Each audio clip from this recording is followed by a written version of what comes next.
and welcome. Anyone who's been to Merchant City Yoga on a Sunday knows how much I love catching up with everyone over a cup of my freshly brewed spiced chai. These Sunday chai sessions really bring everyone together. A true celebration of friendship, community and connection. I want to try and capture some of that magic and share it with you at home. So I've invited some familiar faces from our MCY family to chat with me over a cuppa. I'm affectionately calling them the chai sessions. Pop the kettle on, get yourself comfy and come and join us. Hi Tony, thank you so much for joining me today in chai session. Now I know for a fact that you have yours there too. Cheers.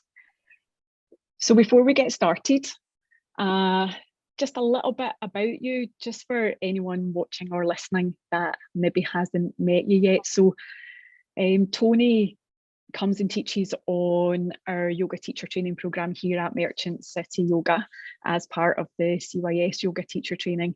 So he's been doing that for about 10 years and coming to Glasgow since 2015. But that's not all there is to Tony.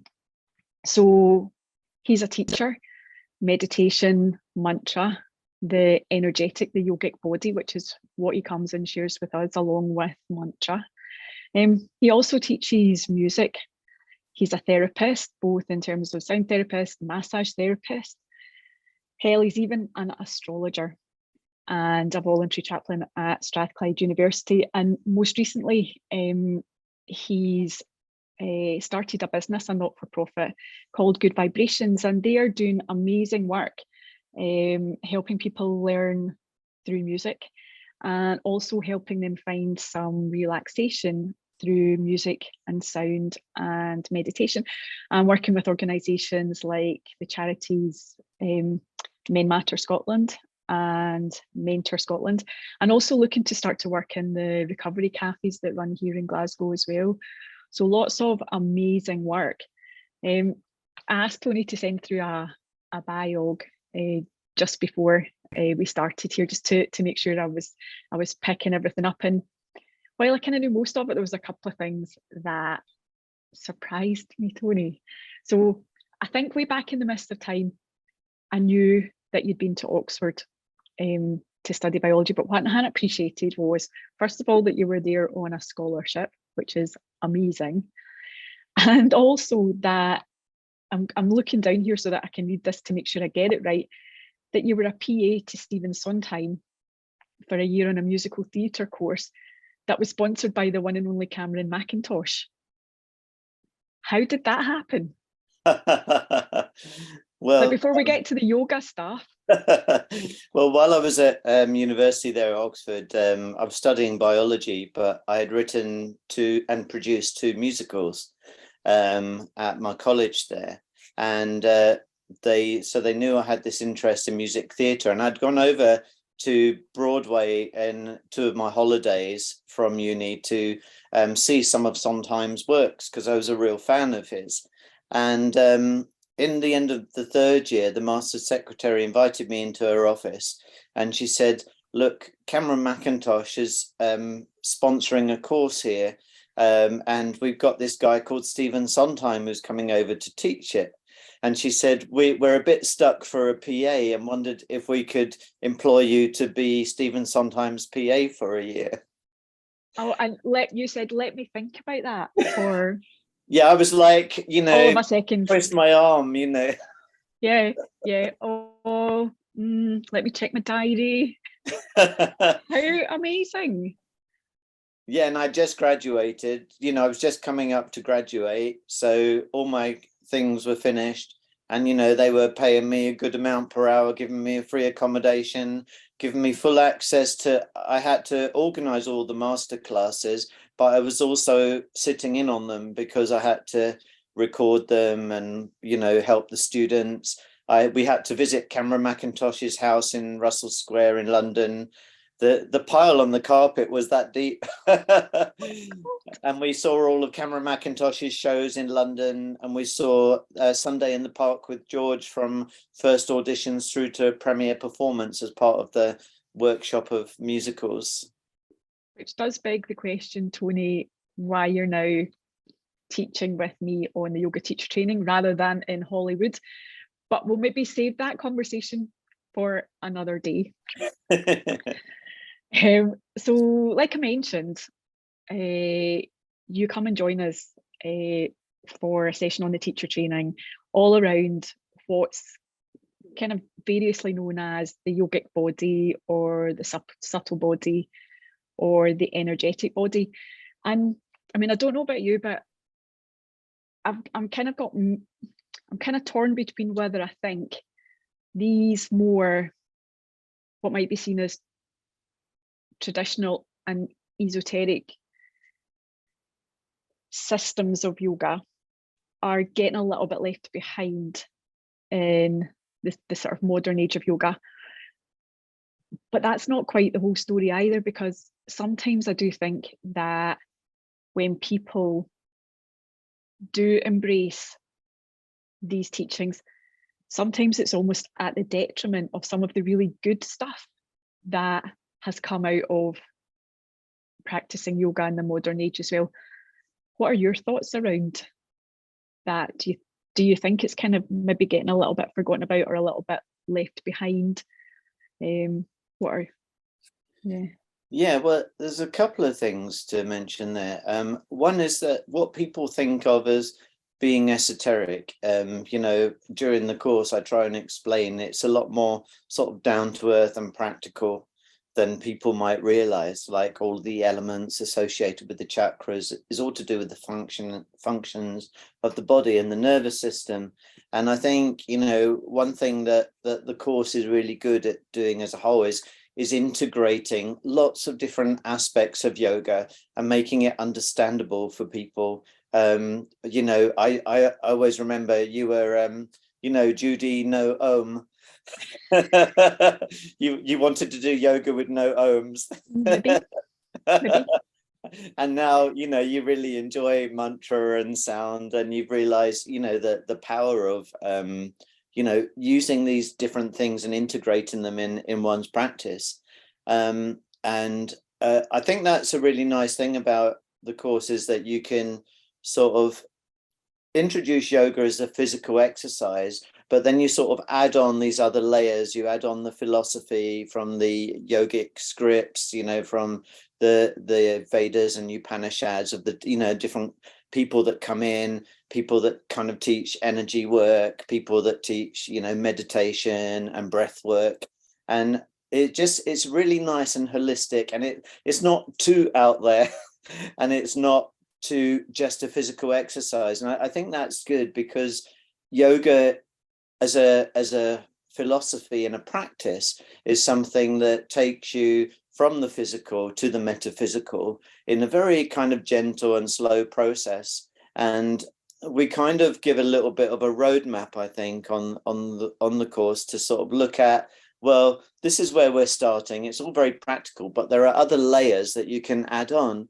And so when we start to talk about mantras that are connected with the body, we draw on a very old system where, yogis thousands of years ago, they meditated and they went inside their body and they felt certain vibrations. They felt 50 vibrations along the spinal cord that then became the 50 letters of the Sanskrit alphabet. So when you chant a mantra, you're putting together like different sounds that come out of your body that kind of represent a harmonic vibration of good health and good functioning of that part of the body and that aspect of your being. And as you chant a mantra, it's like you're embodying a quality. It's like a very strong way of manifesting and realizing qualities that are within you, as well as connecting with certain archetypes. What we do in the course when we explain the different kind of things about the energy body, for instance, we're looking at the layers of not just the physical, but the mental, the emotional, the intellectual, and the more subtle, energy body that, we're all aware of. You just need to look at Ready Brek advert to know that people know that you've got an aura, Yeah, Tony, I think you might be giving our age away there, the fact that we both know And I referenced the Ready Break advert as well for different reasons. And more every year, people are just like, not so sure about that reference.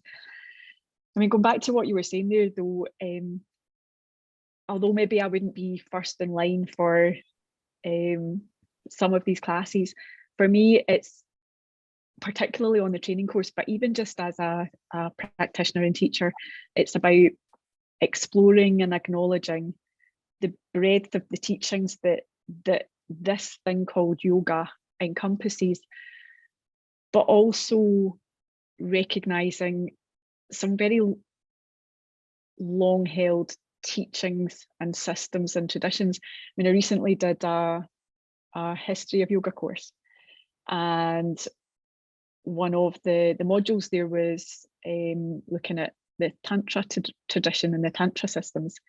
And I hadn't really appreciated that the thinking seems to be that that's where a lot of the energetic, subtle body thinking has its roots. And even as early as, I think, the 6th century, there's a tantric text that references the channels and what we might think of as the energetic and subtle body. So it goes back a very, very long way as well. And I think it's on all of us now as modern practitioners and modern teachers to recognise that history and that, what would I say, the kind of far-reaching teachings as well. But Yeah, maybe, I mean, when I was living in a yoga center, I took myself through a 9-month practice of Kundalini Tantra, where when you look at the depths of what's behind the yogic tradition and the energetics of it, it's very similar to what you get in the Far East, with the microcosmic, macrocosmic orbits, that kind of internal meditation where you're working on energy flow in your body and visualization. And, they're all very similar. And, a lot of work that I did just on my own, as part of my own practice over 9 months, it was like, it helped me a lot in the kind of things that I teach today on the course. It gave me a lot of insight. Yeah. So maybe if we kind of rewind a little bit, I mean, what is the yogic body or the subtle body, the energetic body? How would you describe it for someone who's maybe not so familiar? Okay, so there's lots of different levels to this, and there's kind of different systems and different ways we can explain it.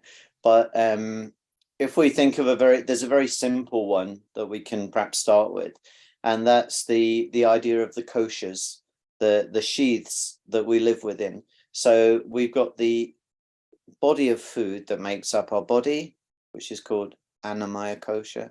Then we've got the energy body, which is like the life force that flows through us, which we call the pranamaya kosha, which you can kind of imagine as like Russian dolls, one within the other, and then next you've got the what you might call the mental or feeling body, the manamaya kosha.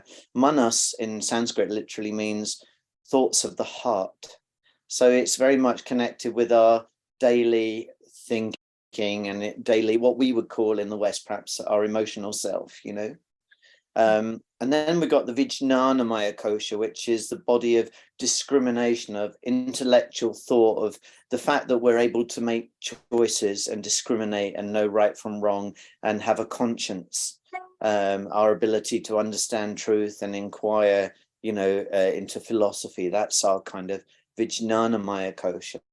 And then Anandamaya kosha, which is the body of bliss, which is when we enter very deep meditation, when we have really transcendental experiences, we're kind of transported into, and perhaps quite a few of your students will know this, and yourself, that, you have those meditations where you just go into a flow and you just feel, completely amazing. You just go into this state of flow. I think everyone's had it at some point in their life, doing something they love or being engaged in a creative process. And this is, if you like, the outermost body, and it's the closest to our essential self. but it's not what we aim for. We don't aim for that bliss. A bit like the Buddha said, you know, if you're aiming for bliss, you've kind of lost it. The idea is to be present. And so then we kind of expand out of that and we say, well, who is the person experiencing all of these different layers? And that is the I am, that. That is the self, the witness, the observer. We're experiencing all of these layers. We are not these layers. And then we turn it 180 degrees around and we say, well, actually, we are the self that perceives all of these layers. And then that's kind of the Atman, which connects us to the Paramatman, which is the self, which is connected with the universal self in the way that, you know, a drop of water is connected to the ocean. So, you know, we are the drop, but when we expand out our awareness, we realize that we're also part of that ocean. Yeah, that makes so much sense when you explain it like that, because I mean, it really is just another lens or framework, isn't it, to begin to explore and understand our experience and like this kind of human existence, really, isn't it? Yeah, exactly. And I like the way someone once explained to me that, you know, the different paths that people take in life, the different belief systems are like paths climbing up a mountain.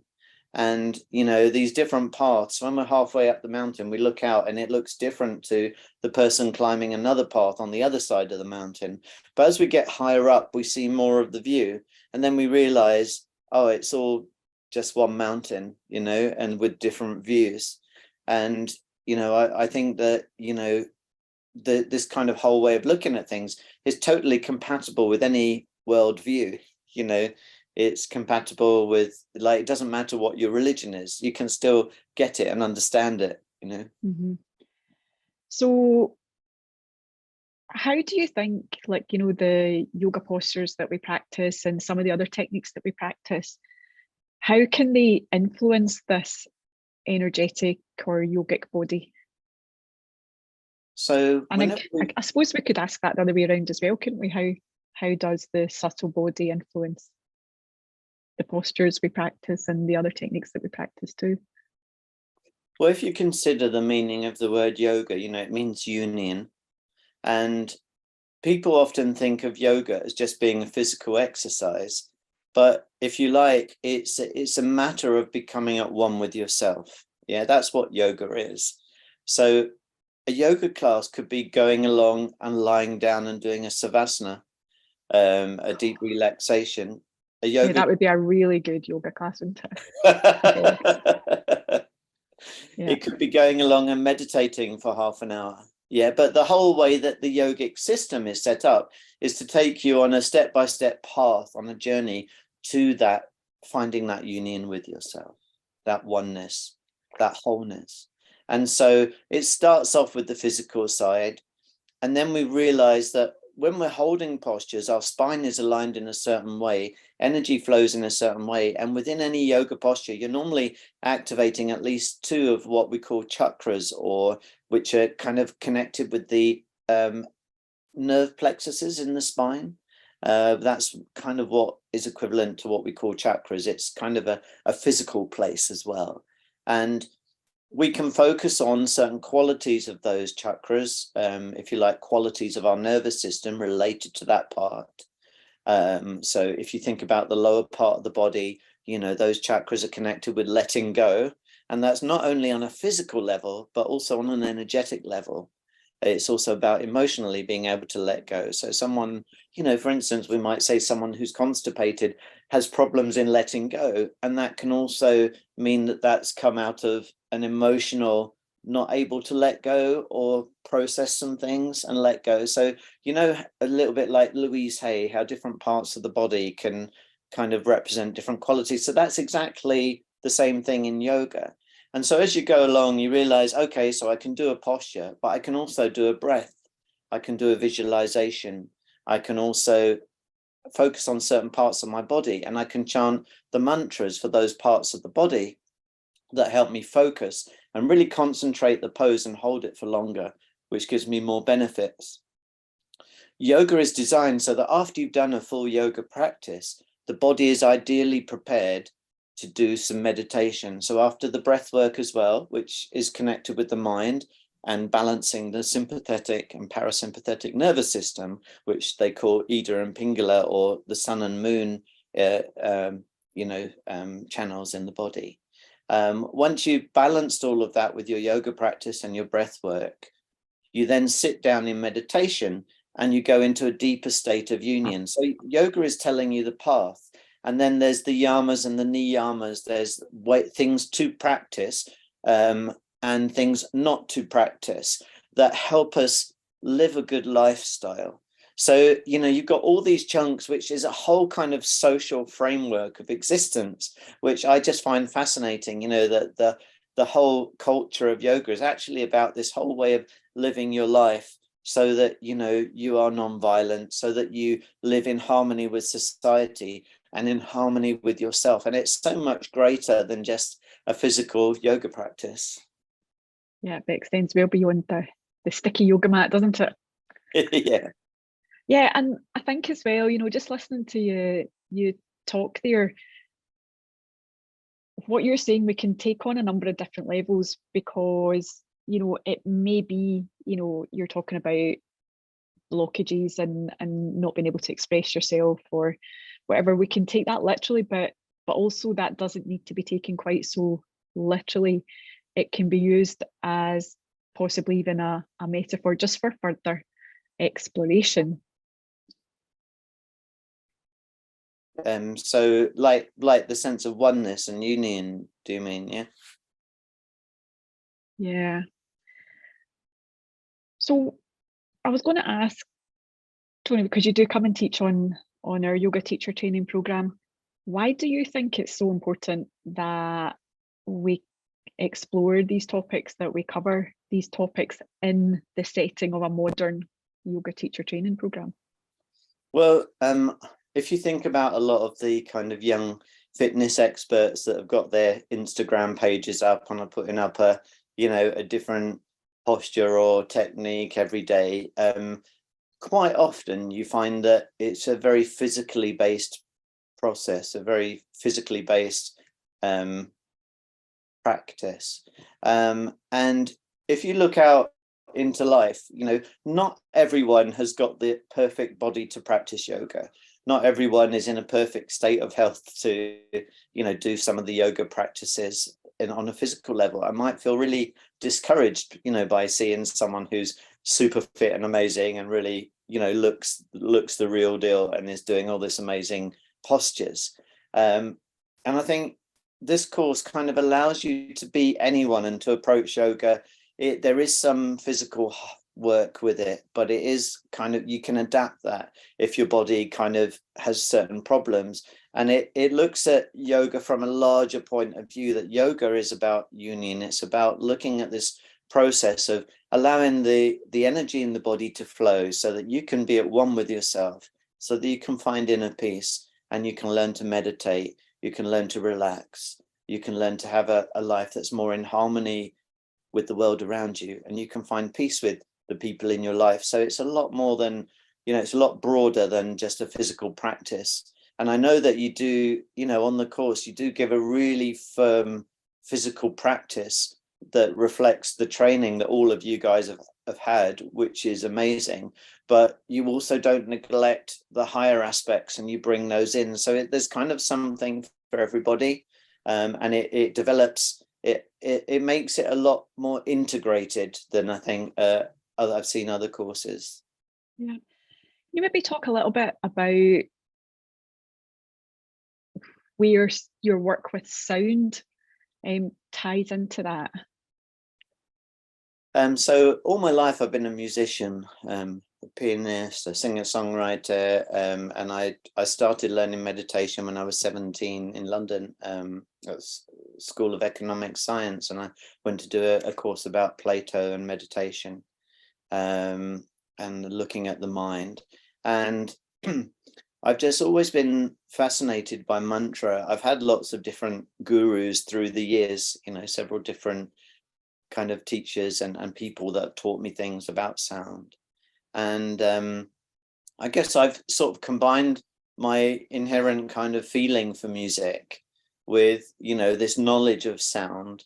And I've developed, my own kind of way of doing a sound journey for people, using different instruments, using my voice, and using mantras.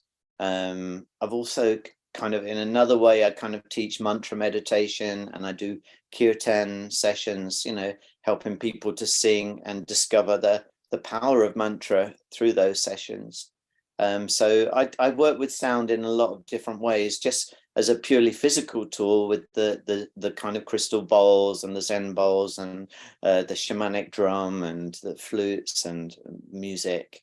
And then, I work with it in a bit more of a yogic way with mantras. I don't just use Sanskrit mantras, I use Buddhist mantras, Christian mantras, and I kind of feel that sound is a very broad field and vibration, and it's not limited like religion can be. There's a great diversity out there that you can call upon to use in such a practice. Yeah, and what do you think it is about the practice of sound and music that makes it so effective in, for example, the work you're now doing with your not-for-profit, going out into the community and working with these organisations and people? What is it about sound and music and mantra that is so particularly effective? Well, so yesterday at Manchester, Scotland, we went in and we do a singing class, and we do piano, beginner's guitar, and songwriting. And yesterday, just in the singing class, there was about 6 people there, and we were singing Let It Be and Imagine and, Hallelujah. And they were singing, and one of the guys said, "This is so healing for me." He said, just being able to sing and express myself, he said, "I'm feeling a lot better than when I came in." And it's just that simple, just giving people a voice. And I would get people to sing a couple of lines on their own, so everyone else was hearing them, and then they were singing bits together. And I think people don't feel heard enough. People don't feel listened enough in today's society. And just that process of listening is a healing act, where you stand there and you say, "I am seen, I am heard," and someone else says, "I see you, I hear you," and in the songwriting classes, one of the guys, he was writing a song about his brother who died, from some unfortunate thing that happened. And, it was a very healing journey for him to begin to write that. And when he wrote it, he said, "I've never told anyone about how I feel about my brother dying and my relationship with my other brother. And I've been able to access some of those feelings just by writing this song," So sound is so powerful to, as a form of expression.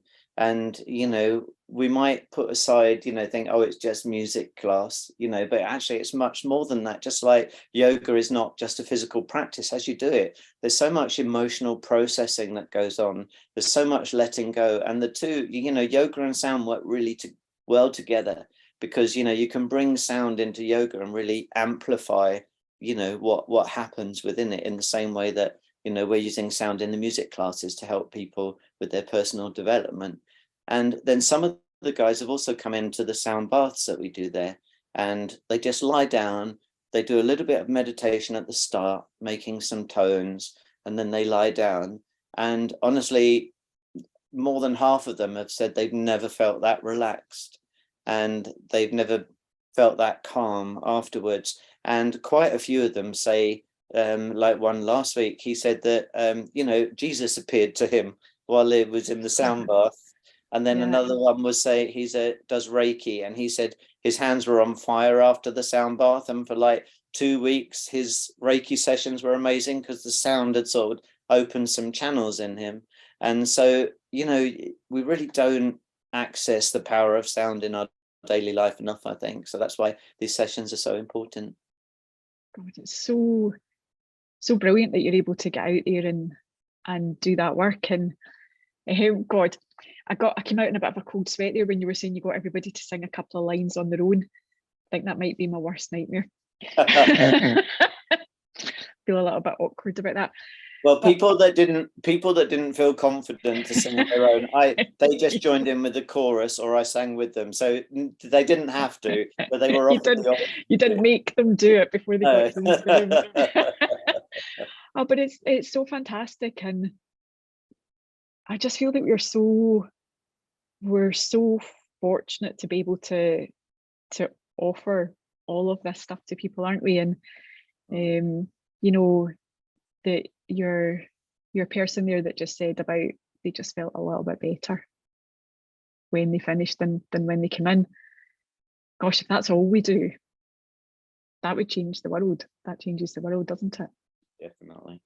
Yeah. I think that's a really good place to leave it, Tony. Thank you so much for taking the time to chat today. I will see you again soon. Okay. Thank you, Judy. Namaste. Thank you. Thank you so much for joining us. I hope you enjoyed our chat. If you've got any questions, you can email me or find us on social media. I'll see you here next time.